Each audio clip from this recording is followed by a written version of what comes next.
కేరళలోని కొట్టాయంకు చెందిన ధ్వని అనే 3 ఏళ్ల బాలిక అరుదైన రికార్డులను తన సొంతం చేసుకుంది.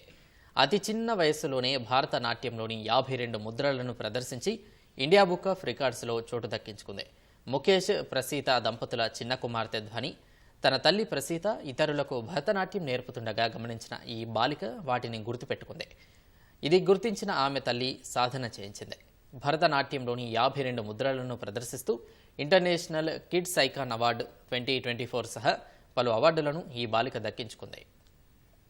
కబోదం కక్కదం శుద్ధిగం దోలం పుష్పపుదం ఉషంగం శ్రీవింగం దోలం పుష్పపుదం ఉషంగం శ్రీవింగం కళావర్తన కత్తిరి శుద్ధిక కళావర్తన కత్తిరి శుద్ధిక శగదం శంగ చక్రం శంభుదం పాశం కీలకం మలేశం కూమం వలాగం జరుదం నాగబంధం కత్తువ బేయుందం అవే శస్యదేవత.